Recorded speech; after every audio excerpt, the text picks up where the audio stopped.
अजिबात सर, आज अदानी विरोधात तुमचा विराट मोर्चा असा निघतो पासून त्या पर्यंत कसं स्वरूप असणार आहे पहिल्यांदा तरी मोर्चाचं काय सांगा?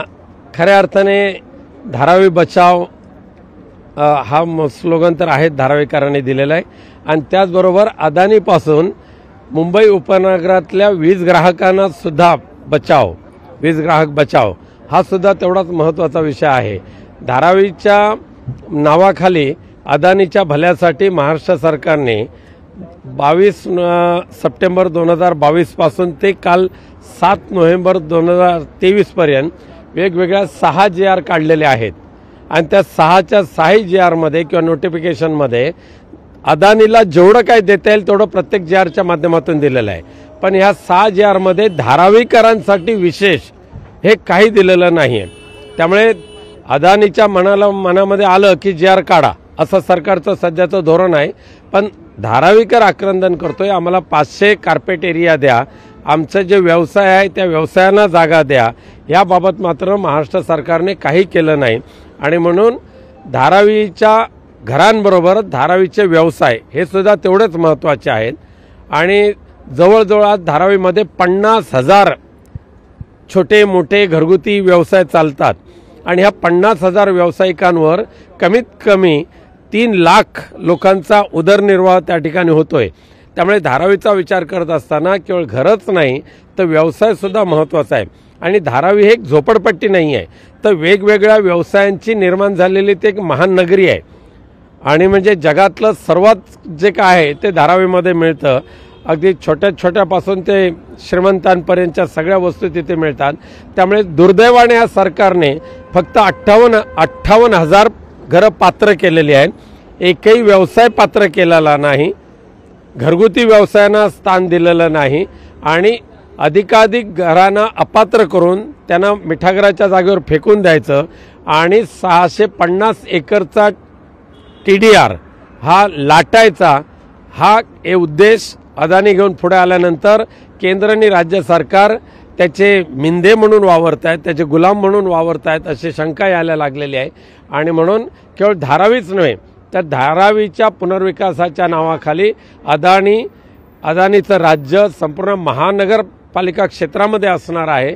मुंबई महानगरपालिका क्षेत्रातला कोणतंही डेव्हलपमेंट अदानीच्या TDR शिवाय होऊ शकणार नाही। त्यामुळे बृहन्मुंबई महानगरपालिका अदानीच्या कडे गहाण टाकण्याचं काम भारतीय जनता पक्षाचं सरकार करतं आहे, त्याच्या विरोधात धारावीकर एकवटलेले आहेत आणि त्याचबरोबर मुंबई उपनगरातले लाखो वीज ग्राहक दरवर्षी त्यांच्यावर होणारी वीज दरवाढ, जर विजेचं बिल भरलं नाही तर वीज तोडणं हा तर प्रकार आहेत, पण भविष्यामध्ये मुंबई उपनगराबरोबरच मुंबई शहरातला वीज पुरवठा सुद्धा अदानीकडे द्यावा ही सुद्धा वाटचाल राज्य सरकारच्या माध्यमातून चालू असताना अजून एक मोठा जो घोटाळा आहे की सगळ्या वीज ग्राहक म्हणजे मुंबईसहित महाराष्ट्रातले सगळे वीज ग्राहक आहेत ना त्यांच्याकडे प्रीपेड मीटर बसवण्याचं षडयंत्र केंद्र आणि राज्य सरकार अदानीच्या मार्फत राबवलं जाणार आहे आणि हे सगळे प्रीपेड वीज मीटर हे चायना मेड आहेत आणि त्या चायना मेड मीटरमध्ये थोडीशी हेराफेरी केली की दामदुप्पट बिल आकारलं जातं, हे आता सिद्ध झालेलं आहे। त्यामुळे हा देश म्हणजे धारावीसहित मुंबईसहित महाराष्ट्र लुटायला अदानीला भारतीय जनता पक्षाने जे आणलेलं आहे त्याच्या विरोधात आज जबरदस्त हा एल्गार या BKCच्या ग्राउंडवर धारावीपासून इथपर्यंत येणार आहे। भाजपकडून सांगितलं जातंय की हा कमिशनसाठी मोर्चा काढला जातोय, आशिष शेलार असतील किंवा सुधीर मुनगंटीवार असतील ज्येष्ठ नेते टीका करतात। हे अदानीचे दलाल आहेत, त्यांची ओरड त्यांची कावकाव ही होणारी आम्हाला माहितीच आहे, पण हिंमत असेल तर धारावीमध्ये या आणि बोला लोकांच्या समोर। त्यांनी असं देखील म्हटलंय की मंडल आयोगाला देखील यांनी विरोध केला होता, ओबीसीच्या आरक्षणावर जरी प्रश्न चालू असले चांगली कामं होत असताना देखील अशा कामांना देखील विरोध केला जातो, मंडल आयोगाला देखील ठाकरे गटाने विरोध केला असं देखील ते म्हणतात। त्या आशिष शेलार आणि सुधीर मुनगंटीवार हे सत्तेसाठी आणि अदानीच्या सेवेसाठी लाचार झालेले आहेत। ह्या धारावीचा पुनर्विकास करायला अदानीला किती वर्षाचा कालावधी दिलेला आहे ह्याचं उत्तर आशिष शेलार आणि सुधीर मुनगंटीवारांनी द्यावं। आज एकीकडे 3 वर्षाच्या पुनर्विकास झाला पाहिजे असं अट टाकताना धारावीमध्ये मात्र 17 वर्षाचा प्रदीर्घ कालावधी अदानीला दिलेला आहे आणि 17 वर्षानंतर जर अदानी अपयशी ठरला तर प्रत्येक वर्षी फक्त 2 कोटी रुपये दंड मारायचा. म्हणजे ज्या धारावीच्या TDRवर अदानी जगातला सर्वात श्रीमंत उद्योगपती बनणार आहे त्या अदानीला फक्त 2 कोटी, म्हणजे त्याच्या तुलनेने पाहिलं तर चवली पावली आहे ती. म्हणजे अदानीच्या सेवेकरता महाराष्ट्र सरकारने केंद्र सरकार एवढे गुंतलेले आहेत आणि त्यासाठी धारावीचा आणि मुंबई उपनगराचा जो बळी द्यायला निघालेले आहेत त्याच्या विरोधात आम्ही उतरलेलो आहोत.